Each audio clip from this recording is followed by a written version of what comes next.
Сәлем, бүгін сендерге Дело 39 атты фильмнің қысқаша мазмұнын айтып беремін. Эмили Дженкинс әлеуметтік қызметкер. Ол балаларға зорлық-зомбылық жасады деп күдіктенген отбасылармен сөйлеседі. Ол 30-ші іспен айналысу керек, бірақ оның бастығы Уэйн оған тағы да бір 39-ші іспен айналысуды тапсырады. Эмили жұмыстың тағы қосылғанына қуанышты емес, бірақ үмітсіз жағдай оны бұл істі қолға алуына мәжбүр етеді. Жұмыстан кейін Эмили үйіне барады. Автоответчикке хабарламаларды тыңдайды. Олардың бірінде Даг оны кездесуге шақырады. Ол барға келеді. Онда олар жұмыс пен жеке қарым-қатынастарды талқылайды. Бардан кейін Эмили үйіне оралып, жаңа тапсырманы зерттейді. Келесі күні таңертең ол номер 39-ші істегі Салливан отбасына барады. Эмили үйге кіріп баланың қорқығанын көреді. Ол кішкентай қызбен танысады. Оның есімі Лилит. Содан кейін ол баланың анасын бүкіл отбасымен сөйлесу үшін әкесін шақыруды сұрайды. Әлеуметтік қызметкер ата-анасы мен Лилиттің арасында не болып жатқанын анықтауға тырысады. Оған қыздың ата-анасы оларда ешқандай проблема жоқ деп жауап береді. Бірақ Эмили олардың оғаш қылықтарын байқайды. Олардың әңгімесі осымен аяқталады. Эмили жұмысқа оралып, бастығына Лилитте айқын терапияны, көгерулер және басқа да зорлық-зомбылық белгілері жоқ екенін хабарлайды. Уэйн өзі анықтау үшін Салливан отбасын шақырады. Қабылдауда отбасы балаларын жақсы көретінін және Лилитке көбірек уақыт бөлуге тырысатынын айтып, өздерін қалыпты ұстайды. Эмили отбасына сенбейді. Қызбен оңаша сөйлесуге рұқсат сұрайды. Әлеуметтік қызметкер қызбен сөйлесуден ата-аналарының Лилитті жек көретінін біледі. Эмили баланың сөздерін диктофонға жазу үшін қызды Уэйнге апарады. Бірақ Лилит оның қатысуымен ештеңе мойындамайды. Отбасы баланы алып кетіп қалады. 39-ші істі жапқысы келеді. Өйткені Салливан отбасын баладан айыруға ешқандай себеп жоқ. Бірақ Эмили асықпауды сұрайды. Ол баланың неге соншалықты қорққанын білгісі келеді. Бастық ол нақты дәлелдер тапса ғана іс жабылмайтынын айтады. Эмили Лилиттің мектебіне келіп, оған көмектесемін деп уәде беріп, телефон номерін береді де, қыздан қорыққан жағдайда дереу хабарласуын сұрайды.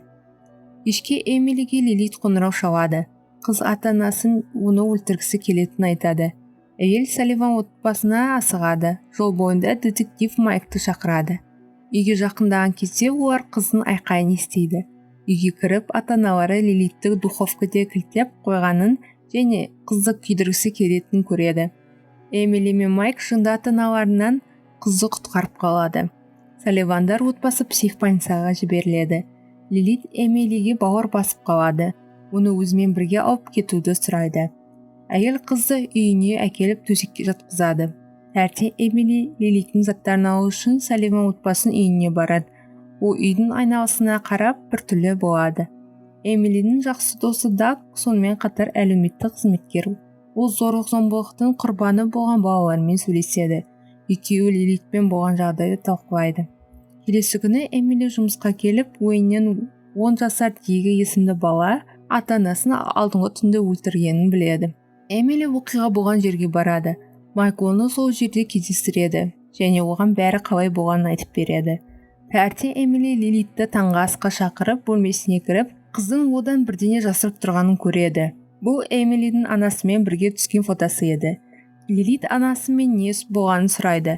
Эмили оның қайтыс болғанын, апатқа ұшырағанын, жаңбыр жауып, анасы тым тез машина айдағанын айтады. Кейінірек Майк пен Эмили кафеде түскі ас ішіп, Лилит пен ата-анасын өлтірген баланы талқылайды. Майк кісі өлтіру қарсаңында қайғылы оқиға болған үйге Эмилидің телефонынан қоңырау түскенін айтады. Қыз өзін ақтап, оқиғадан бір апта бұрын осы отбасымен сөйлескенін айтады. Майк пен Эмили Лилитпен сөйлесуге барады. Бірақ қыз қоңырау шалмағанын айтады. Майк қызын өтірік айтып тұрғанын сенімді. Содан кейін әлеуметтік қызметкер балаға барады. Бала оған Лилит звондағанын мойындайды. Кейінірек Даг қызбен сөйлеседі. Олар қорқыныш туралы әңгімелейді. Лилит оған неден қорқатынын сұрайды. Ер адам арадан қорқатынын айтады. Сол сұрақты қыздан сұрайды. Қыз болса өзінен және жаман ойларынан қорқатынын айтады. Лилит Дагпен ересек әйел сияқты сөйлеседі. Түнде ер адам кітап оқып жатқанда телефон шырылдайды. Телефонды алып дауысты естиді. Бірақ ол оған мән бермейді. Біртүрлі нәрсе болып құлағында бірне жүреді. Ол ваннаға барып, ватный палочкамен құлақтан араны алады. Даг шошып кетеді. көп аралар пайда бола бастайды. Аралар көзден, мұрнынан және ауыздан шығып жатады. Даг оларды қууға тырысады, бірақ қайтыс болады. Келесі күні Даг жерленеді. Эмили қайғылы оқиғаға Лилиттің қатысы бар деп күдіктенеді, бірақ қалай екенін білмейді. Ол Майктан Дагтың телефонын тексеруді сұрайды. Детектив сол түні ешкім қоңырау шалмағанын айтады. Эмили психиатрлық клиникадан Лилиттің ата-анасының жазбасын көреді. Онда анасы баланың қайтыс болғанын қалағанын айтады. Өйткені ол шайтан екенін айтады. Эмили қызының отбасы орналасқан емханаға барады. Оны қызының әкесіне апарады. Салливан мырза Лилиттің тоқтамайтынын, әлі өлтіретінін және Эмилидің де өлетінін айтады. Әйел паникада үйіне қайтып, барлық телефондарды тығып, пышақты қолына алып, Лилиттің сабақтан келуін күтеді. Қыз келеді, бірақ Эмили оны өлтірмейді. Әйел Нэнсиге барады. Ол жетім балаларға арналған жаңа отбасыларды іздеумен айналысады. Эмили Лилитке тез арада отбасы табуды сұрайды. Нэнси Эмилидің қызға жақсы қарап жүргенін түсіндіре отырып бас тартады. Сыныптан қызды алуға келген ол Лилиттің досының құлағына бірдеңе сыбырлап тұрғанын көреді. Әйел кеңсеге басы көктеп кіріп, баланы ұстап алып, енді бұл жерге қайтып келмейтінін айтып, лифтке сүйреп апарады. Лифт тоқтап қалады. Лилит әйелден бір аптадан кейін сабаққа келе аламын ба деп сұрайды. Эмили қызға енді мұнда келмейсің деп жауап береді. Қыз әйелдің бұған сенімдісің бе деп сұрайды. Содан кейін лифт қатты жылдамдықпен құлай бастайды. Эмили көзін жұмады. Лифт болса бірінші қабатқа сабырлы түрде тоқтайды. Әйел детектив Майкке бәрін айтады, бірақ ол оны жынды ретінде қабылдайды. Эмили бөлмесінің ішінен құлыптар орнатады. Келесі күні ол жұмысқа кетеді. Уэйн оған демалыс күндерін ауылды ұсынады, бірақ ол бас тартады. Ол үйде болғысы келмейді. Сол кезде ер адамның телефонын шырылдайды. Телефонды Эмилиге береді. Ол Лилит болып шықты. Қыз үйде оны жалғыз қалдырмауды сұрайды. Әйел үйіне қайтып бөлмесіне кілтеніп отырады. Найзағай басталды. Лилит Эмилидің есігін қағып, қорқып кеткендіктен кіруге рұқсат сұрайды, бірақ әйел оны елемейді. Сол кезде қыз айқайлап есікті қағады. Шкафта оғаш дыбыстар естіледі. Эмили шкафты ашқанда жын шабуыл жасайды. Әйел үйден қашады. Автобусқа жүгіреді. Жын есікті қағады. Бірақ жүргізуші Эмилиге онда ешкім жоқ екенін айтады. Эмили жан-жағына қарап автобустан түсіп көлігіне қарай барады. Лилит оны артқы орындықта күтіп отыр екен. Қыз оның барлық тілектерін орындау керектігін айтады. Әйел шарасыздықтан келіседі. Таңертең жұмысқа келген Эмили Нэнсиді Лилитке отбасы табылғандығы туралы жаңалықпен қарсы алады. Әйел тағы да Салливан мырзамен сөйлеседі.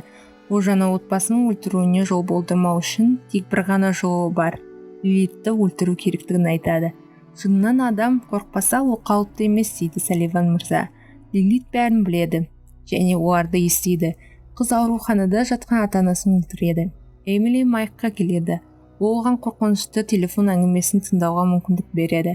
Лилит оған қоңырау шалып қорқытқан болатын. Енді детектив әйелге сеніп оған көмектескісі келеді. Лилит бұған жол бермей Майкты өлтіреді. Бұл туралы Эмили біліп қызға айқайлайды. Қыз оны жынды осымен қорқытады. Әйел бөлмесіне кілтеніп алады. Лилит кешірім сұрап сөйлесуді сұрайды. Эмили оған ашпайды. Содан жын есікті бұзады. Ештеңе болмағандай күлімсіреп, оны жақсы көруді және төсекке жатқызуды сұрайды.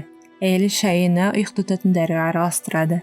Лилит бізге бейбіт өмір сүру керек, әйтпесе біреу зардап шегеді дейді. Бала ұйықтап қалғанда Эмили үй ішіне барлық бензинді құйып, оны өртеп жібереді де өзі көшеге жүгіреді. Өрт сөндірушілер мен полиция келеді. Адамдардың арасында ол Лилиттің аман есен тұрғанын көреді. Әйел мен қыз көлікке отырады. Жолда бала әртүрлі жағымсыз сөздер айтады.